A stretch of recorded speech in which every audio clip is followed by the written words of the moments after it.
আসসালামু আলাইকুম সুপ্রিয় শিক্ষার্থী, আশা করছি সকলে তোমরা ভালো আছো। আল্লাহর রহমতে আমি আমার পরিবার এবং লাহাটি মাঝার মেমোরিয়াল উচ্চ বিদ্যালয়ের সকল শিক্ষক শিক্ষিকা এবং কর্মচারীবৃন্দ যারা আছে সকলে আল্লাহর রহমতে ভালো আছি। আমি তোমাদের সামনে আবারও অনলাইন ক্লাসে হাজির হয়েছি। আজকে আমি তোমাদের সামনে যে বিষয়টা নিয়ে এসেছি তা হচ্ছে সপ্তম শ্রেণীর বিষয় হচ্ছে বিজ্ঞান। আর আজকে আমাদের আলোচনার বিষয়বস্তুটা থাকবে হচ্ছে দ্বিতীয় অধ্যায়ের উদ্ভিদ ও প্রাণীর কোষীয় সংগঠন।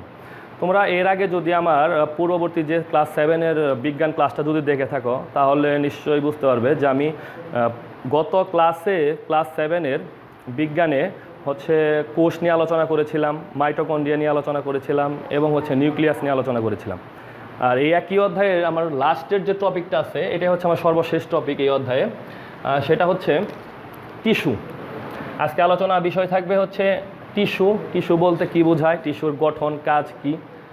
দ্বিতীয় আলোচনায় থাকবে হচ্ছে উদ্ভিদ টিস্যু।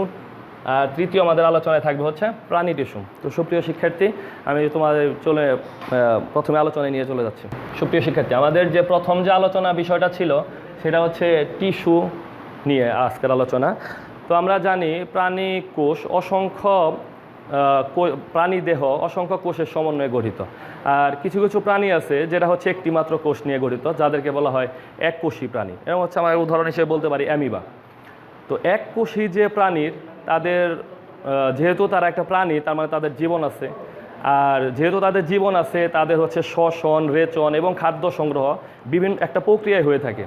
আর তাদের এক কোষ থাকার কারণেই কিন্তু তাদের এক কোষের দ্বারাই সকল রকমের জৈবিক যে কাজ একটা প্রাণী দেহে হয়ে থাকে ওই এককোষী প্রাণী তার ওই একটা কোষ দিয়েই করে থাকে। আর অপরপক্ষে আমরা আরেকটা জানি যে উদ্ভিদ বা প্রাণী কোষ এরা বিভিন্ন রকম বা প্রাণী দেহ অসংখ্য কোষের সমন্বয়ে গঠিত। এদেরকে বলা হয় হচ্ছে বহুকোষী প্রাণী। আর বহুকোষী প্রাণীতে যেহেতু অনেক কোষের সমন্বয়ে গঠিত থাকে, তো সেক্ষেত্রে কিন্তু এরা নির্দিষ্ট নির্দিষ্ট সংখ্যক কোষ বা কোষের সমষ্টি একটা নির্দিষ্ট কাজ করে থাকে। আর একটা প্রাণী দেহ অথবা উদ্ভিদ দেহ বা ধরে নিলাম একটা জীব, সে অসংখ্য কোষের সমন্বয়ে গঠিত। একটা জীবের অসংখ্য জৈবিক কাজ সম্পন্ন হয়ে থাকে মানব দেহের ভিতরে বা উদ্ভিদ দেহের ভিতরে। সেগুলা স্পেসিফিক কিছু কাজ নির্দিষ্ট সংখ্যক আমরা বলতে পারি যে হচ্ছে কোষ একত্রিত হয়ে একটা গঠনমূলক কাজে অংশ নেয়। আর যখন নির্দিষ্ট সংখ্যক কোষ একত্রিত হয়ে একটা নির্দিষ্ট গঠনমূলক কাজে অংশগ্রহণ করে থাকে তখন ওই কোষ সমষ্টিকে বলা হয় একত্রে টিস্যু। তো আমরা জানি যে টিস্যু হচ্ছে দুইটা ফাংশনে থাকতে পারে। একটা হচ্ছে যে উদ্ভিদ দেহেও টিস্যু অসংখ্য টিস্যু সমন্বয়ে গঠিত, আর একটা হচ্ছে এই প্রাণী দেহ এটা অসংখ্য টিস্যু সমন্বয়ে গঠিত। আমাদের দ্বিতীয় আলোচনায় থাকবে হচ্ছে বলেছিলাম যে উদ্ভিদ টিস্যু নিয়ে আলোচনা। আমি তোমাদের কাছে নিয়ে যাচ্ছি উদ্ভিদ টিস্যু সম্পর্কে কিছু বিস্তারিত। তো সুপ্রিয় শিক্ষার্থী, টিস্যুর আমরা আলোচনায় দ্বিতীয় অংশে আমরা বলেছিলাম যে হচ্ছে উদ্ভিদ টিস্যু নিয়ে আলোচনা। তো উদ্ভিদ টিস্যু ওই আগের সংজ্ঞা অনুসারে আমরা বলতে পারি যে উদ্ভিদের বিভিন্ন জৈবিক কাজে যখন উদ্ভিদের বিভিন্ন রকমের কোষ একত্রিত হয়ে একটা নির্দিষ্ট একটা কাজে দলগতভাবে অবস্থান করে তখন ওই একত্রিত ওই কোষগুলোকে টিস্যু বলা হয়। সেক্ষেত্রে সেটা হয়ে যাবে উদ্ভিদের বেলায় উদ্ভিদ টিস্যু। আর উদ্ভিদ টিস্যু গঠনগত দিক থেকে আমি একটু লিখে নিই এই জায়গায়, গঠন বা বিভাজনগত দিক থেকে উদ্ভিদ টিস্যুকে দুই ভাগে ভাগ করা যায়। একটা হচ্ছে ভাজক টিস্যু, 2 নাম্বার হচ্ছে স্থায়ী টিস্যু। তো আমরা বলতে পারি যে উদ্ভিদ টিস্যুকে হচ্ছে তার গঠন বা বিভাজনগত দিক থেকে দুই ভাগে ভাগ করা যায়। একটা হচ্ছে ভাজক টিস্যু আর একটা হচ্ছে স্থায়ী টিস্যু। এখন আমরা সংজ্ঞা হিসেবে যদি বলি ভাজক টিস্যু কাকে বলে, তো ভাজক আমরা নাম শুনেই বুঝতে পারছি ভাজক বলতে বোঝায় যেটা হচ্ছে বিভাজন ক্ষমতা রয়েছে বা যেটা বিভাজিত হয়। অতএব আমরা এই জায়গা থেকে বলতে পারি যে টিস্যুর বিভাজন ক্ষমতা রয়েছে। তোমরা ভাজক টিস্যুর নাম থেকে আমরা বলতে পারি যে আসলে মূলত যে টিস্যুর বিভাজন ক্ষমতা রয়েছে মানে ভাগ হওয়ার ক্ষমতা রয়েছে, নিজের মধ্যে হচ্ছে বিস্তৃতি ঘটানোর ক্ষমতা রয়েছে, এই সকল টিস্যুকে বলা হয় হচ্ছে ভাজক টিস্যু। আর অপরপক্ষে স্থায়ী টিস্যু কাকে বলা হয়? স্থায়ী টিস্যু বলতে আমরা যে টিস্যুটা বুঝি, যে স্থায়ী বলতে বোঝাচ্ছে যে টিস্যুগুলা অনেক দিন পর্যন্ত একইভাবে লাস্টিং করে থাকে, এদেরকে বলা হয় স্থায়ী টিস্যু। তো সংজ্ঞা অনুসারে যদি আমরা বলি যে ভাজক টিস্যু বিভাজন হয়ে যখন অসংখ্য টিস্যুর সৃষ্টি করবে, তাই ওই অসংখ্য টিস্যুর মধ্যে আবার কিছু কিছু টিস্যু আছে যেগুলো আর নিজেদের মধ্যে বিভাজিত হইতে পারবে না বা তাদের বিভাজন ক্ষমতা থাকবে না। ওই যে সকল টিস্যুর বিভাজন ক্ষমতা থাকে না তাদেরকে বলা হয় স্থায়ী টিস্যু। তো আমি এই জায়গায় একটু লিখতে পারি যে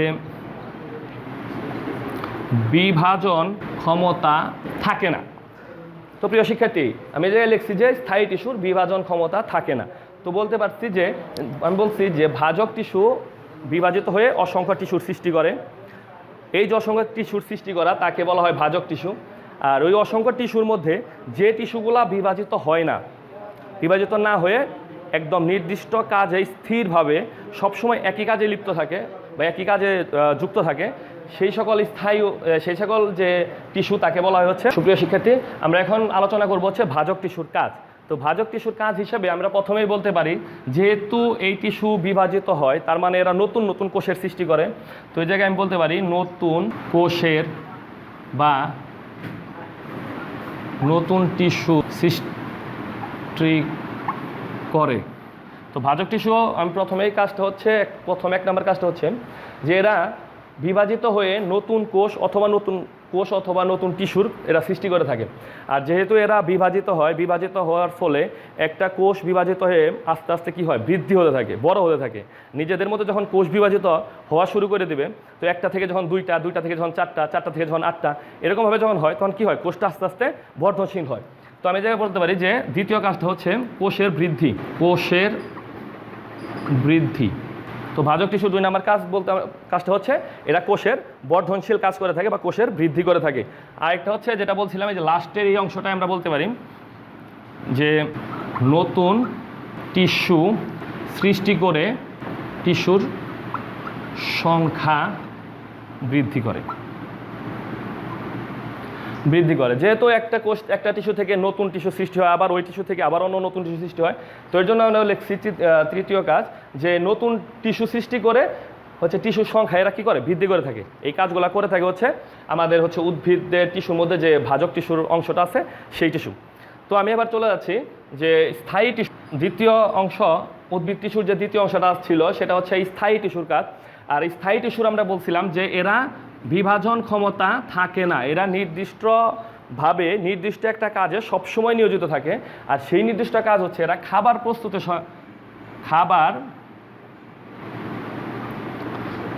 সহায়তা করে। এরা একটা কাজ মানে এই খাবার প্রস্তুতের কাজটাই সবসময় করে থাকে কোন টিস্যু, এটা হচ্ছে স্থায়ী টিস্যু।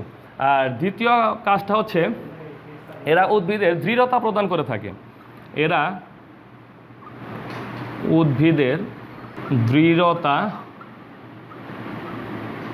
প্রদান করে থাকে। তো সুপ্রিয় শিক্ষার্থী, এই দুইটা মেইন কাজ হচ্ছে উদ্ভিদ দেহে কোন টিস্যু করে থাকে, সেটা হচ্ছে এই স্থায়ী টিস্যু। তো মেইন দুইটা কাজের এক নাম্বারটা কি হচ্ছে, এরা খাবার প্রস্তুতে সহায়তা করে। আর 2 নাম্বার কাজটা হচ্ছে এরা উদ্ভিদের দৃঢ়তা প্রদান করে। যেহেতু এই টিস্যুগুলা বা এই উদ্ভিদের মধ্যে পাওয়া যায় সেই কারণে এরা শুধু উদ্ভিদের দৃঢ়তা প্রদান করে থাকে। এই দুটা কাজ করে থাকে হচ্ছে আমাদের স্থায়ী টিস্যু। এই ছিল আমাদের হচ্ছে এই টিস্যুর মধ্যে যে উদ্ভিদ টিস্যুর যে দুটা ভাগ ছিল, একটা হচ্ছে ভাজক টিস্যু আর এটা হচ্ছে স্থায়ী টিস্যু। এই ছিল ভাজক টিস্যুর কাজ এবং এটা ছিল হচ্ছে স্থায়ী টিস্যুর কাজ। তো আমি এবার চলে যাচ্ছি প্রাণী টিস্যুর আলোচনা নিয়ে। তো প্রিয় শিক্ষার্থী, আমাদের যে আজকের আলোচনার বিষয়বস্তুতে যে 3 নাম্বারটা যে আলোচনাটা ছিল ওটা হচ্ছে প্রাণী টিস্যুর আলোচনা। তো প্রাণী টিস্যু আমরা মূলত জানি হচ্ছে 4 প্রকার। প্রাণী টিস্যু হচ্ছে 4 প্রকার। 1 নাম্বারটা হচ্ছে আবরণী টিস্যু, আর এর ইংলিশ নাম হচ্ছে এপিথেলিয়াল টিস্যু। অনেক সময় পরীক্ষার মধ্যে এই আবরণী টিস্যু না এসে এপিথেলিয়াল টিস্যু আসতে পারে, আমাদের জন্য কোনোরকম বিভ্রান্তিকর অবস্থায় না হয় বা না পড়তে হয়। এর জন্য আমাদের এই বাংলা নামের পাশাপাশি বিজ্ঞানে অবশ্যই ইংলিশ টার্মগুলোও মনে রাখা দরকার। তো আবরণী টিস্যু এর ইংলিশ নাম হচ্ছে এপিথেলিয়াল টিস্যু। 2 নাম্বার হচ্ছে যোজক টিস্যু, যার ইংলিশ হচ্ছে কানেকটিভ টিস্যু। আর 3 নাম্বার হচ্ছে পেশি টিস্যু, যার ইংলিশ হচ্ছে মাসকিউলার টিস্যু। আর 4 নাম্বার হচ্ছে স্নায়ু টিস্যু, যার ইংলিশ হচ্ছে নার্ভ টিস্যু। তো এই 4টা টিস্যুর সমন্বয়ে হচ্ছে মূলত প্রাণীর টিস্যু গঠিত। মানে একটা প্রাণীর দেহের বা জীবের মধ্যে যে টিস্যুগুলো থাকে, বিশেষ করে প্রাণীর ক্ষেত্রে, তো প্রাণীর ক্ষেত্রে প্রত্যেকটা টিস্যুই মূলত 4 প্রকার, তা হচ্ছে এই 4টা অংশ। তো আমরা এই 4টার যদি ইংলিশ নাম বাংলা নামের সাথে সাথে অবশ্যই ইংলিশ নামগুলো আমাদের মনে রাখতে হবে। তো আমি এখন তোমাদের সামনে আলোচনা করব হচ্ছে এই আবরণী টিস্যুটা কাকে বলে এবং এই আবরণী টিস্যুটার কাজ কী। তো আমি যদি প্রথমে আসি আবরণী টিস্যুর ক্ষেত্রে, আবরণী টিস্যু বলতে কি বোঝায়? এই আবরণী টিস্যু বলতে আমরা বোঝাচ্ছি, আবরণী বলতে কি বোঝায়? কোনো কিছুকে আবৃত করে রাখা বা ঢেকে রাখা। তো যে টিস্যু খোলা অংশ ঢেকে রাখে তাকে বলা হয় হচ্ছে আবরণী টিস্যু বা এপিথেলিয়াল টিস্যু। এটা কিন্তু আমরা এই যে যদি আমরা মনে রাখতে পারি যে প্রাণী দেহের 4টা টিস্যুর অংশের মধ্যে একটা হচ্ছে আবরণী টিস্যু, তো আমরা এই নাম দেখাই, আবরণী দেখাই কিন্তু আমরা সংজ্ঞাটা কিন্তু লিখে দিতে পারি যে আবরণী বলতে কি বোঝায়? কোনো কিছুকে আবৃত করে রাখা বা মানে কোনো কিছু কাভার করে রাখা। তো সেক্ষেত্রে আমরা সংজ্ঞা হিসেবে বলতে পারি যে টিস্যু খোলা অংশ ঢেকে রাখে তাকে বলা হয় হচ্ছে আবরণী টিস্যু। তো এই আবরণী টিস্যুর বিভিন্ন কাজ রয়েছে, কাজগুলো হচ্ছে, তো আমাদের হচ্ছে প্রাণী টিস্যুর ক্ষেত্রে যে আবরণী টিস্যু ছিল এটা হচ্ছে আমাদের সংজ্ঞা। আর এবার হচ্ছে আবরণী টিস্যুর যে বৈশিষ্ট্য, এরা নির্দিষ্ট কিছু ক্যারেক্টারিস্টিক্স থাকে যার জন্য আমরা বলতে পারি হচ্ছে যে এটা মূলত মানে যা হচ্ছে আইডেন্টিফাই করে দেয় যে এটা আবরণী টিস্যু। তার 1 নম্বর বৈশিষ্ট্য হচ্ছে এরা এক বা একাধিক স্তরে সজ্জিত থাকে। 1 নম্বর বৈশিষ্ট্যটা আমার হচ্ছে এরা এক বা একাধিক স্তরে সজ্জিত থাকে, সেটা হচ্ছে আবরণী টিস্যু। এই আবরণী টিস্যুর 2 নম্বর যে বৈশিষ্ট্যটা আছে, আরেকটা ক্যারেক্টারিস্টিক্স, যেটা হচ্ছে এরা পাতলা ভিত্তি পর্দার উপর সাজানো থাকে। 2 নম্বর বৈশিষ্ট্য হচ্ছে এরা পাতলা ভিত্তি পর্দার উপর সাজানো থাকে। মানে এটা যে এই যে স্তরে সাজানো থাকে সেই স্তরগুলো হচ্ছে খুবই পাতলা ভিত্তি একটা পর্দা থাকে এবং তার উপর মানে একটার পর একটা মানে সজ্জিত মানে গচ্ছিত আকারে এরা সাজানো থাকে। আর 3 নম্বর যে বৈশিষ্ট্যটা আছে, 3 নম্বর বৈশিষ্ট্য, এদের মধ্যে আন্তঃকোষীয় ধাত্র থাকে না। এদের মধ্যে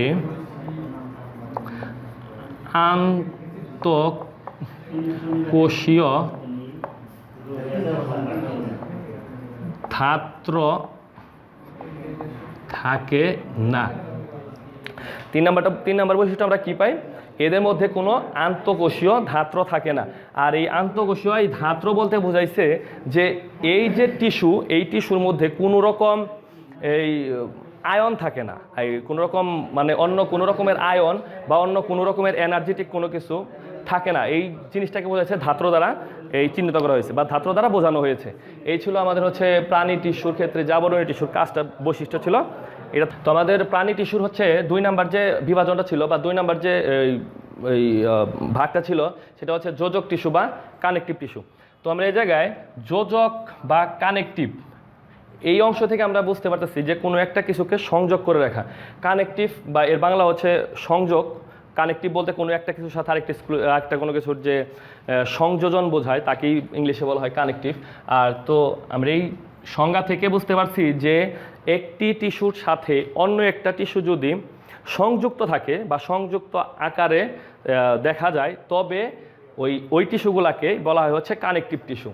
আর কানেকটিভ টিস্যু বা যোজক টিস্যু মূলত এরা হচ্ছে কঠিন, তরল এবং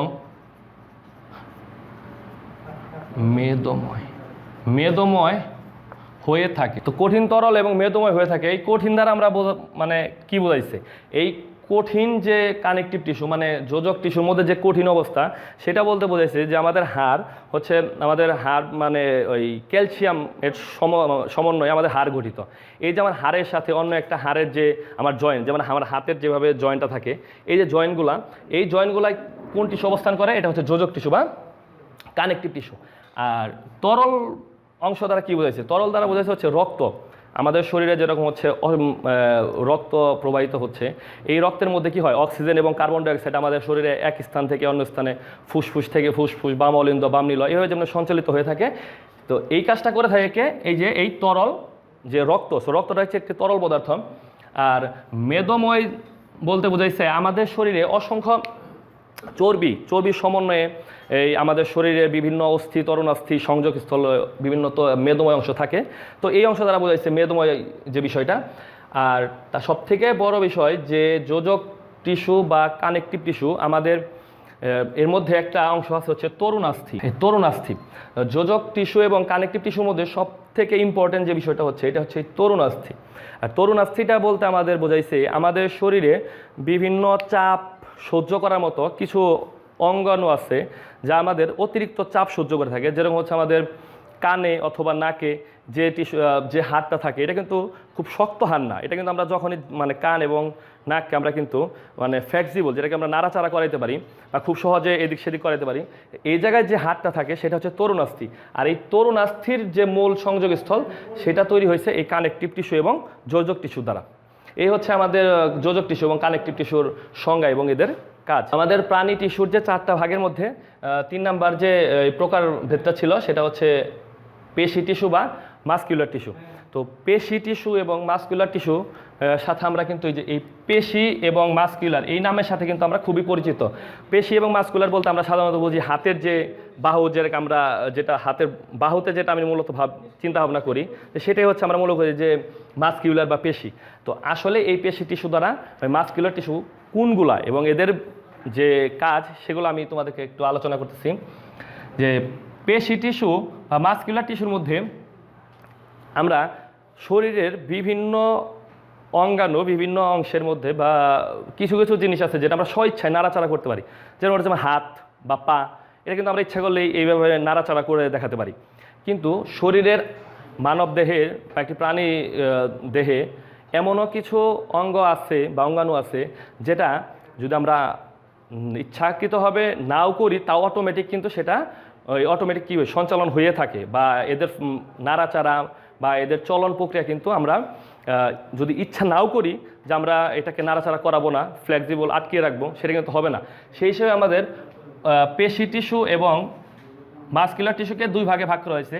এটা হচ্ছে আমরা ইচ্ছাকৃতভাবে যেটা চলাচল করতে পারি তাকে বলা হয় ঐচ্ছিক পেশি, যেটা আমরা হচ্ছে খুব সহজেই নাড়াচাড়া করতে পারি যেমন ইচ্ছা মতো, এবং হাতের পেশিটা। আরেকটা হচ্ছে অনৈচ্ছিক পেশি। তো ঐচ্ছিক পেশির যদি আমরা উদাহরণ হিসেবে দিতে পারি যে হচ্ছে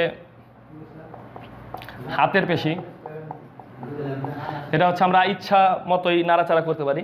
আর অনৈচ্ছিক পেশি যেটা আমরা যদি আমরা চাই যে আমরা সেটাকে নাড়াচাড়া করাবো না তাহলে আমাদের সম্ভব না, সেটার উদাহরণ হচ্ছে পাকস্থলীর যে টিস্যু, পাকস্থলীর যে পেশি। যেমন পাকস্থলী আমরা যদি নাও চাই যে আমরা এটাকে ফ্লেক্সিবল করব না বা এটাকে আমরা হচ্ছে মুভমেন্ট করাবো না, সে কিন্তু থেমে থাকবে না। এটা কিন্তু অটোমেটিক আমাদের মনের অজান্তে বা অনিচ্ছাকৃতভাবেই কিন্তু এরা কী করতে পারে, এরা প্রসারণ সংকোচন হয়ে থাকে। সেজন্য এটাকে বলা হয়েছে অনৈচ্ছিক পেশি। তো আমাদের চতুর্থ যে ভাগটা ছিল এই প্রাণী টিস্যুর, সেটা হচ্ছে তো আমাদের যে 4 নাম্বার যে প্রকারভেদটা ছিল সেটা হচ্ছে স্নায়ু টিস্যু বা নার্ভ টিস্যু। এইটা আমাদের 4টা টিস্যুর মধ্যে সবগুলো ইম্পর্টেন্ট। তো তার মধ্যে এই স্নায়ু টিস্যু এবং নার্ভ টিস্যুটা তোমাদের পরীক্ষার মধ্যে সবথেকে বেশি মানে এসে থাকে। এই টিস্যুটা এটা হচ্ছে পরীক্ষার ক্ষেত্রে অনেকটা বেশি ইম্পর্টেন্ট, কিন্তু প্রাণী দেহে কিন্তু 4টা টিস্যুরই কিন্তু সমান গুরুত্ব রয়েছে। তো এই স্নায়ু টিস্যু বা নার্ভ টিস্যু আমরা বলতে কী বোঝাই, আমরা স্নায়ু টিস্যুর সংজ্ঞা হিসেবে আমরা বলতে পারি যে টিস্যু উদ্দীপনায় সাড়া দেয়। তো যে টিস্যু উদ্দীপনায় সাড়া দেয় তাকে বলা হয় স্নায়ু টিস্যু বা নার্ভ টিস্যু। এখন উদ্দীপনা বলতে কী বোঝাইছে, উদ্দীপনা আমি তোমাদের একটা উদাহরণ দিয়ে বুঝিয়ে দিচ্ছি যে আমরা যদি অনেক সময় ঘুমন্ত অবস্থায় বা যদি কোনো একটা কাজে ব্যস্ত থাকি, আমাদের শরীরে যদি কোনো পিঁপড়া বা কোনো হচ্ছে মশা যদি কামড়িয়ে দেয়, আমাদের হাত কিন্তু ওই মশা বা পিঁপড়াটাকে মারার জন্য যে জায়গায় কামড় দিচ্ছে হাতটা কিন্তু মনের অজান্তেই অনিচ্ছাকৃতভাবেই কিন্তু ওই জায়গায় আমাদের হাতটা চলে যায়। এই যে মেসেজটা আমাদের মস্তিষ্কে প্রেরণ করা, এই কাজটাই করে থাকে হচ্ছে স্নায়ু টিস্যু বা নার্ভ টিস্যু। তো আমি এখন স্নায়ু টিস্যুর যে একক, স্নায়ু টিস্যুটা হচ্ছে স্নায়ু টিস্যুর একক হচ্ছে নিউরন। স্নায়ু টিস্যুর যে একক মানে স্নায়ু টিস্যুর যে মেইন যে অংশ বা মেইন অংশ বলতে বোঝাইছে যে এই স্নায়ু টিস্যুর মধ্যে সবথেকে ইম্পর্টেন্ট গুরুত্বপূর্ণ যে বিষয়টা থাকে সেই এককটাকে বলা হয় হচ্ছে নিউরন। আর এই নিউরন হচ্ছে 3টা অংশ নিয়ে গঠিত। একটা হচ্ছে কোষ দেহ, নিউরনের 3টা অংশ থাকে, একটা হচ্ছে কোষ দেহ, 2 নাম্বার হচ্ছে ডেনড্রন এবং 3 নাম্বারটা হচ্ছে অ্যাক্সন। তো এই তিনটা সমন্বয় হচ্ছে আমাদের এই নিউরন বা স্নায়ু টিস্যুর যে একক যেটা বলছিলাম সেটা গঠিত। 1 নম্বরে কি থাকে? কোষদেহ, 2 নাম্বার থাকে হচ্ছে ডেন্ডন এবং 3 নাম্বার থাকে হচ্ছে অ্যাক্সন। তো তোমাদের পরীক্ষায় যদি এই স্নায়ু টিস্যু বা নার্ভ টিস্যু সম্পর্কে যদি কোনো বিস্তারিত বর্ণনা চায়, তোমরা এই স্নায়ু টিস্যু নার্ভ টিস্যুর যে সংজ্ঞা সেটা দিবা। তারপর হচ্ছে এর একক হিসেবে এই নিউরনের আলোচনাটা করতে হবে অবশ্যই। আর এই নিউরনের আলোচনা করার সময় তোমাদের অবশ্যই তোমার মেইন বইয়ে নিউরনের একটা চিত্র দেওয়া আছে, স্নায়ু কোষের একটা চিত্র দেওয়া আছে। এই চিত্রটা তোমাদের অবশ্যই ভালোভাবে আয়ত্ত করতে হবে এবং এই সাইড নোট হিসেবে এই কোষদেহ কোনটা ডেন্ডন এবং কোনটা অ্যাক্সন এটা রিমার্ক করে তোমাদের পরীক্ষা আনসার করতে হবে। সুপ্রিয় শিক্ষার্থী, এই ছিল আজকে আমাদের আলোচনা। তোমাদের যদি এই আলোচনায় কোনো রকম বুঝতে অসুবিধা হয়ে থাকে, তো আমি বলবো যে এই ক্লাসটা একবার ছাড়া 2বার দেখবা, টিচারকে ফোন দিতে হইব না। আশা করি সবাই ভালো থাকো, সুস্থ থাকো। আসসালামু আলাইকুম।